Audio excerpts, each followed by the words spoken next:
Hey, my Scorpio peeps, how yous going? Mel Kelly with Kelly Street Tarot.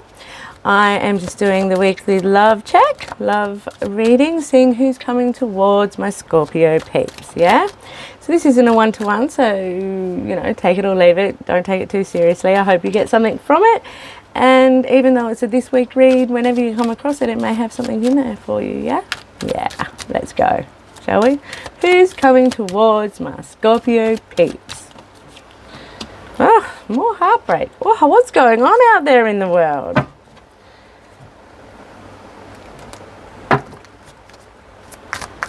So whoever is coming towards you has, wow, actually this is really cool. I thought it was going to be funny, but when I look at the cards, I'm like, oh, they've been through some hard times, but they've come through it.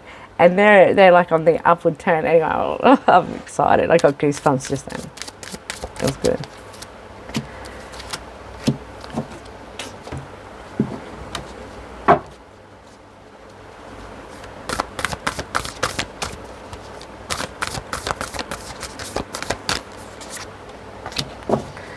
All right, we have the Ten of Swords. Don't panic.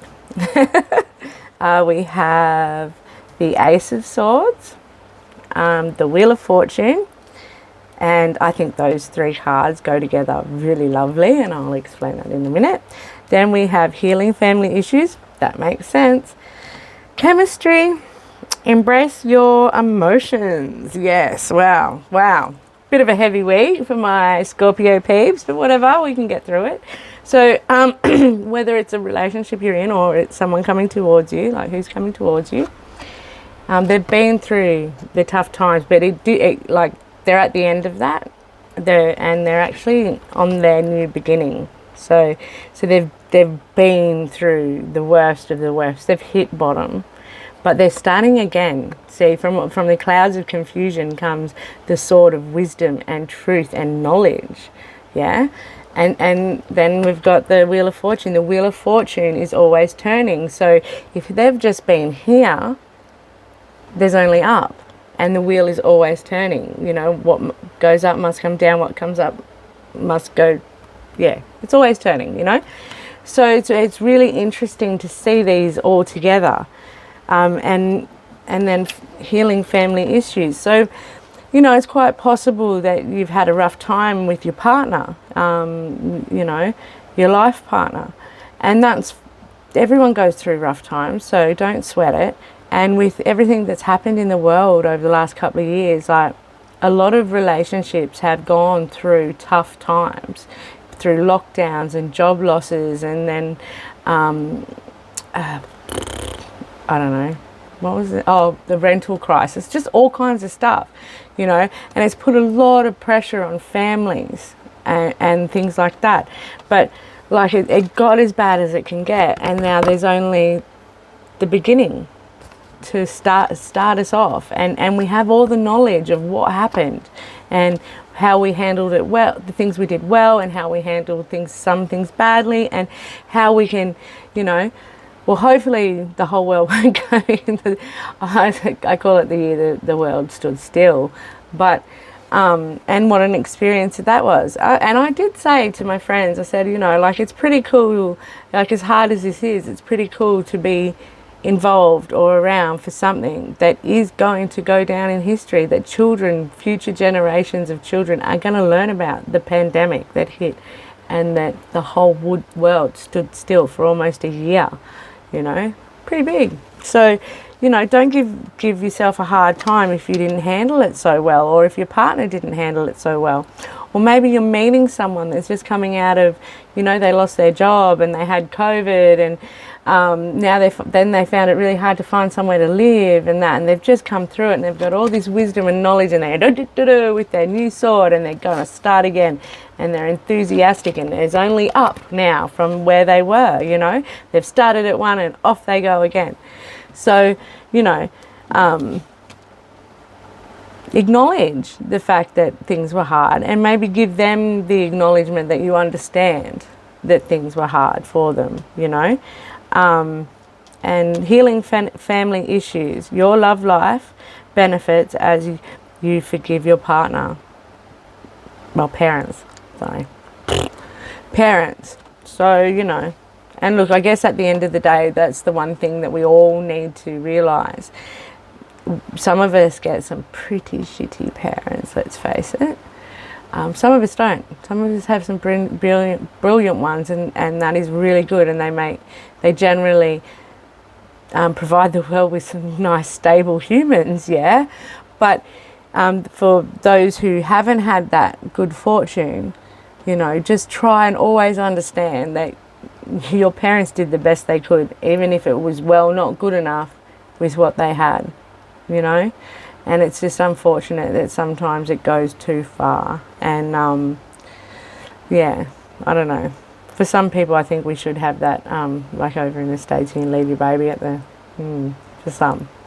So I'm not going to minimise any complex trauma that anyone might have gone through in their childhood, but for the average folk that just had shitty parents that were either self-involved or a bit angry or always at work or not very clean house, whatever the issue you feel was or the deficiency was, just remember that your parents are doing the best they can with what they have, and quite often these hurts and harms are generational. And maybe you can stop that by forgiving them and realising that it was hard for them and that they did the best that they could with the knowledge and the emotional capacity that they had. You can change that.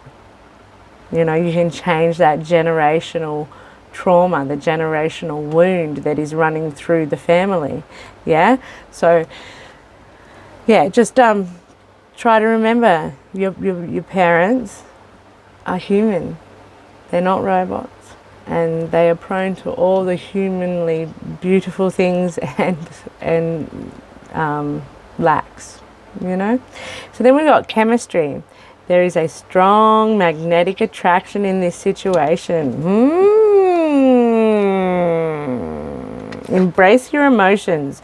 Don't push down your feelings or judge your emotions. So maybe, you know, you've been through all this really hard stuff.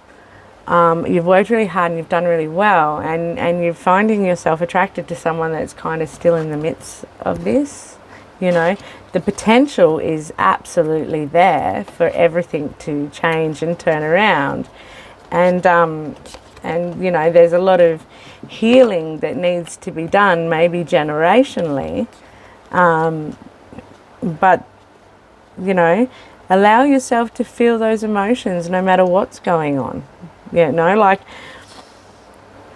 sometimes, you know, we get crushes or we're at that newness, we're at that new phase where it's just so good and you just can't wait to see them, and you don't want to act too desperate, but you don't want to be too standoffish, and you don't really know them, so you don't know how to act. This is saying allow yourself to be swept up in the moment a little bit, you know, feel your emotions, identify your emotions, good and bad, have a look at them. You know, if they're bad, have a look at them, understand them, leave them. And if they're good, get swept up in them. Of course, you can't be 24/7 consumed. There are other aspects of life that will still need your attention. Absolutely. So, you know, make sure you still give to the other aspects of your life, especially in a new relationship. I know how difficult it is. I know we just want to spend every moment together and be swept up in the emotion of the new love. But